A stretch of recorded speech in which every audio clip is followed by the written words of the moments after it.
Hey guys, here's a quick how-to on how to make your 80 series triple locked.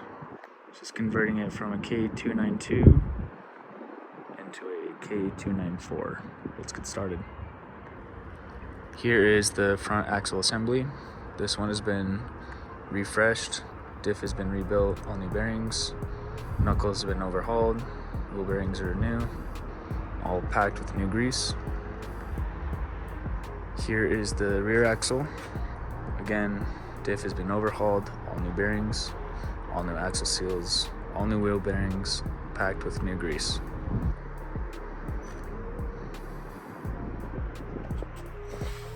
This is the front axle harness. This is the rear axle harness, along with the harness that goes from both rear quarter panels.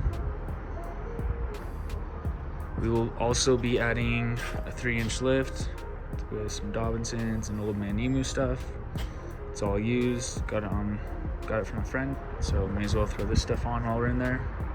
As well as 3-inch caster correction, lower control arms from Delta, and the rear panhard bar corrector bracket. So yeah, we'll be throwing all this stuff on as well. On top of that, I will also be deleting ABS on this truck. We also have the 4-wheel drive computer, aka locker ECU. Some zip ties, so we're gonna need those. And then a couple different wires. We're gonna need 4 wires to go from the rear quarter panel all the way up to the driver's kick panel. All right, let's get started by disconnecting both batteries.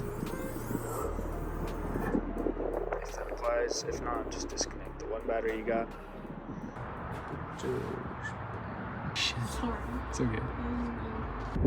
First, we're gonna remove the drive lines, front and rear. After you've got your drive lines out, go ahead and disconnect your ABS cable. Disconnect it from the frame right here. I'm going to disconnect this brake line right there. I'm going to disconnect this brake line right here, and then we'll show you what to do next. So we remove the soft line that goes from here to here, and then we disconnected the soft line from here, and we'll just leave this one on the axle. Next, I'm going to disconnect this and then zip tie it probably up to this one for now, just to keep it out of my way. And then I'll also need to swap this out just because of the extra stuff. But if you're only doing your axles, you don't have to worry about that. You can just zip tie it to there. But make sure you definitely get it disconnected here. Once you got it disconnected here, disconnect it right there. And then go ahead and lower it on the ground. And then, yeah, show you what's next. Okay, when it's on the ground, make sure you've got like a little something to stop the wheels from rotating. And then same thing for the back. Make sure there's something to stop the wheels from rotating. Then once you secure, we're gonna disconnect these bolts since I'm replacing the lower arms. And it's a 22 on the bolt head and a 24 on the nut. So I'm put the gun on the nut to make it easier, unzip that, tap the bolt out. And I'll do that on both sides.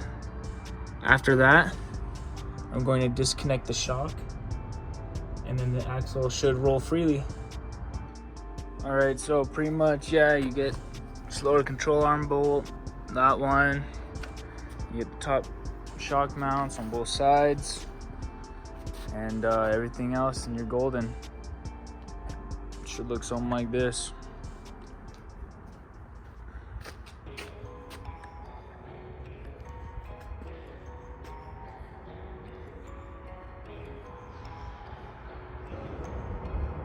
Okay, so the rear axle basically falls out. They come off so easy. You got this one bolt right here, and then you've got a shock bolt on both sides. There. You've got your sway bar links, and then you've got your upper control arms, and then in front you've got your lower control arms.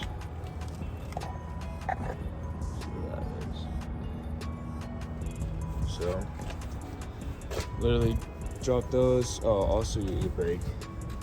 There's a little clip in here. Slide that out. So easy. LSPD bracket. So easy. Brake line. So easy. ABS connectors. So easy. So yeah, they just kind of fall right out. Going back together, I've got to, I'll scratch that, pause.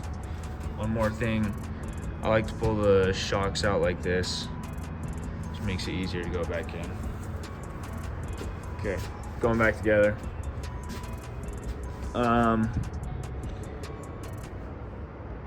I've got this table to help kind of like hold the axle in place so I can go up and down with the lift. I've got all the control arms started.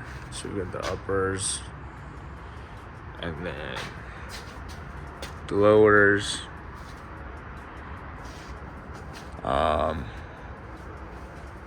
about it so far. We're gonna start bolting some shit up.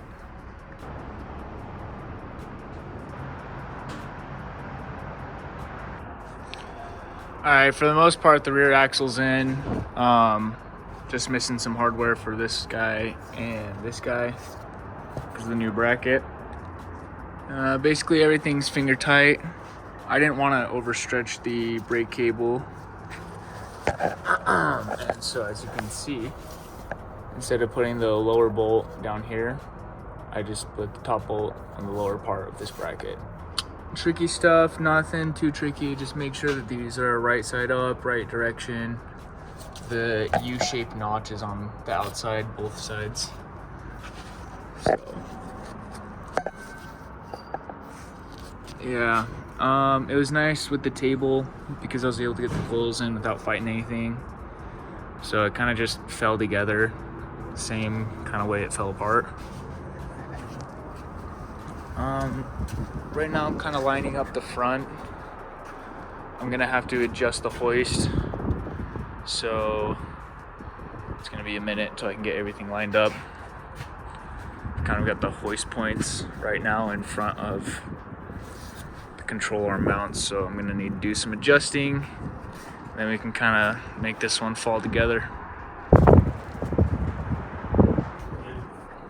All right, now we got the front going in, kind of started. The table makes it super useful. Table makes it super easy. Just able to get these started, no problem, just by angling it up. So starting with the shocks, nothing's really tight. I'm doing it all finger loose until everything's all together in case you got to take something out and get it back in. You know what I'm saying? But yeah, it's the current state. Well, the front's pretty much all snugged up. You still have to do the brake lines. You've got to set extended brake lines somewhere. And then this track bar, you gotta pull that off and put it on there. Once we do that and the brake lines, we can bleed the brakes. Still waiting on some hardware. Don't know when we're gonna see it. So once we get the hardware, this guy and this guy will be golden. Another thing I haven't gotten to is the extended sway bar links. I don't even have the sway bar in. Not really gonna worry about that right now. Get to that later. So I should have filmed a little bit of this part, but I pulled the cruise control so I can use that little connector that comes off of there. You can see the black electrical tape around it. And I cut the connector, spliced in an aftermarket one, since Toyota doesn't sell those anymore, or at least I couldn't find them. And so I've got this loom running down here. It's the braided loom to the right. and that goes all the way down. We'll zip tie it down here with the bundle, and that actually goes down to the front locker. So we've got it all pinned out. Hopefully everything's correct. Next, we're gonna work on pinning out these guys. There's 5 pins. I thought it was 4, but there's 5. And these wires are gonna run alongside all the way down here.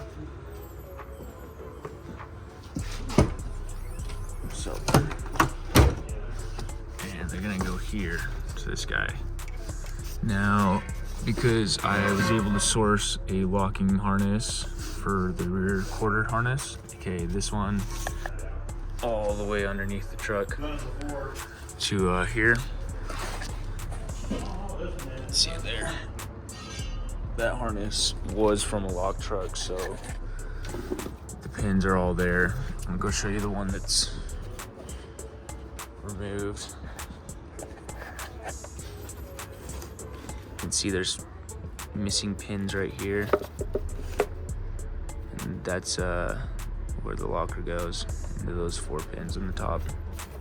Probably 5, but yeah, probably 5. See, there's 5 missing. So it's a good harness, but just not from a log truck. And to simplify things, now I only have to run those 5 wires across here.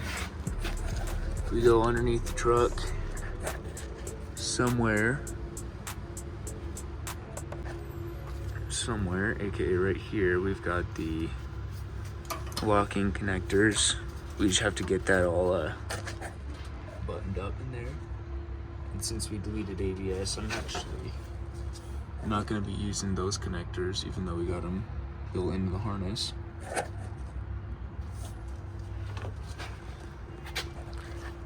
That's about it, so catch you on the next clip. All right, we finally got everything put back together and the alignment's all done. A couple things I didn't get to mention. We did new tie rods, 555, all the way across the board. So, just wanted to mention that. We got the extended brake cables, extended breathers. ABS is fully deleted. Feels great. Wish I would have done that a lot sooner. Harness is working, both diffs engaged. We'll do a little clip of that later. Just wanted to do a quick underside undercarriage stroll. Never got around to painting the rear locker guard. That's sometime in the future when we got more time on our hands. But she does look pretty sweet nonetheless. Pretty stoked with how it turned out. Still don't have a rear sway bar or a front sway bar for that matter, but that's okay.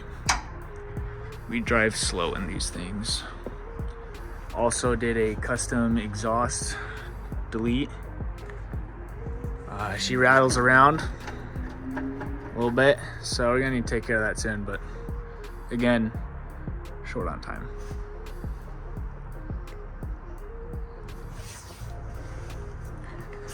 Real quick, do want to mention these things help them ride super smooth.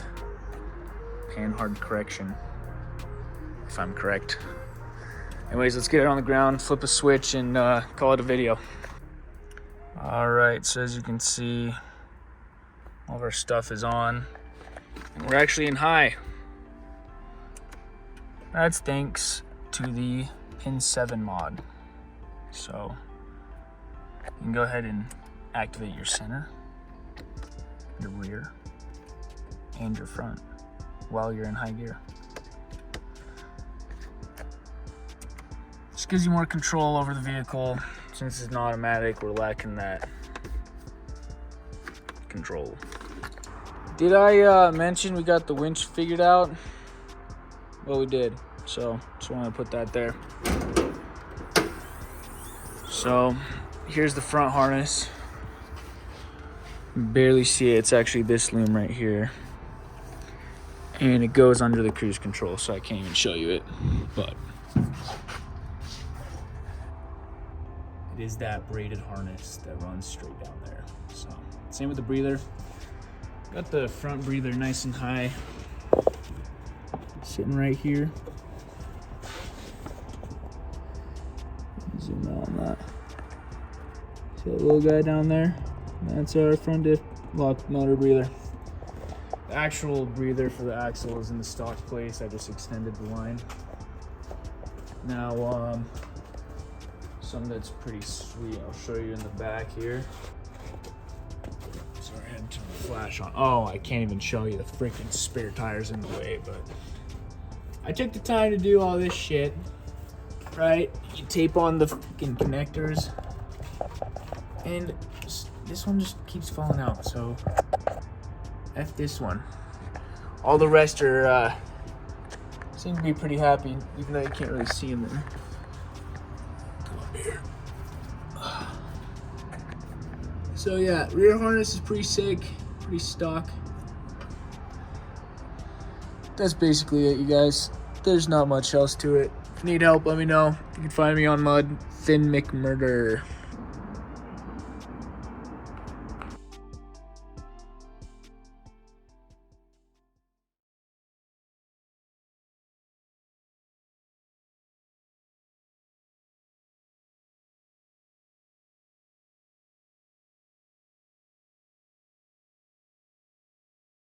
Thank you everyone for tuning in to today's video. I just want to give a couple of shout outs. First one being Rob for building me that axle table. Thank you, Rob. Built so many cruiser axles on that thing, and it just provides value every time I go to work on an axle project. So thank you. Next shout out is to Douglas Green for providing the axles, suspension parts, and so much more. Doug, you've been an amazing friend. Just want to say thank you. None of this would have been possible without you.